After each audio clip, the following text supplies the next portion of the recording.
महाराज कुछ आवत तो है।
कष्ट है। ए भाई तुम कौन है? क्या कष्ट है? तुम क्या हुआ और काहे हुआ थी? हमारे भतीजा भाई ओ बुआ हमारे भतीजा जी हमारे पटवा जी हमारे भतीजा जी ए बुआ आज बिल्कुल कष्ट का गड़बड़ा है बुआ। बड़े खबर कहां बोलता है बुआ? बुआ आए मार भतीजा भाई बुआ हुआ का मार भतीजा बोली रे खुरावा था ना धर वैसे गंधा था। आया ए हमारे बुआ कटाई कहा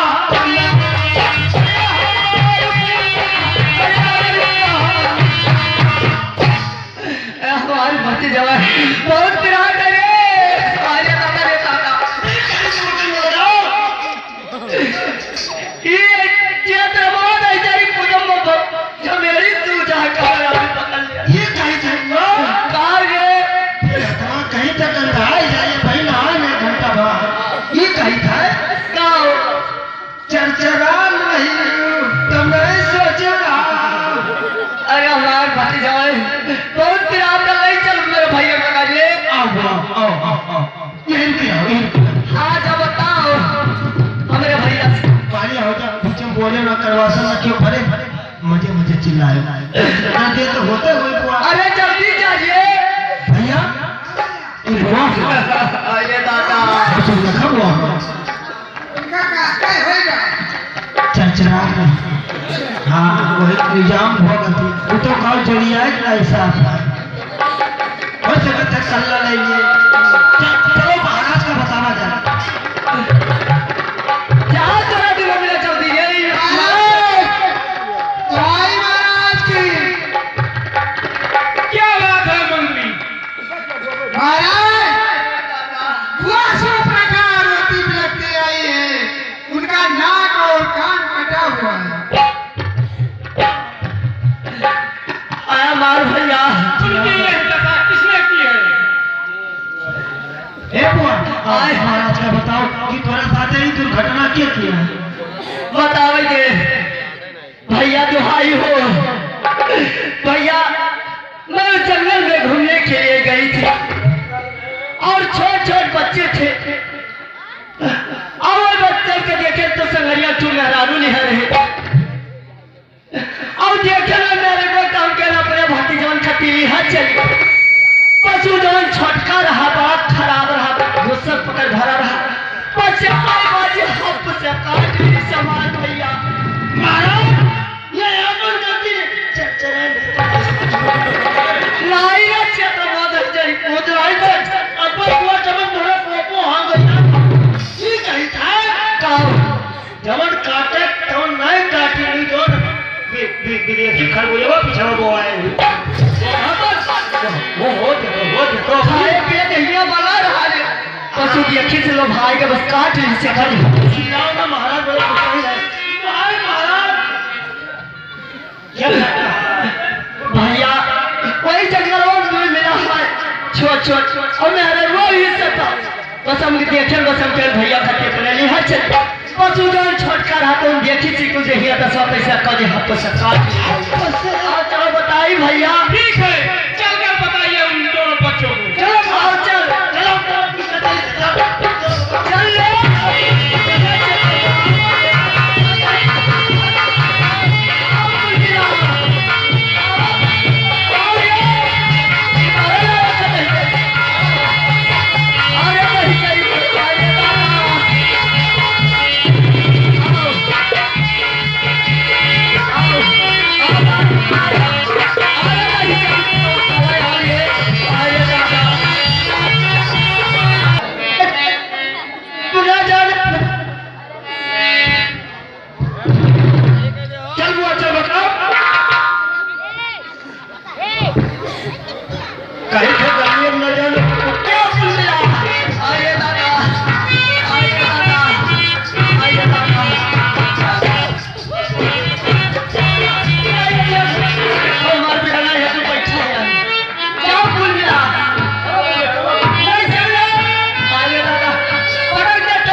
कुल मिला वही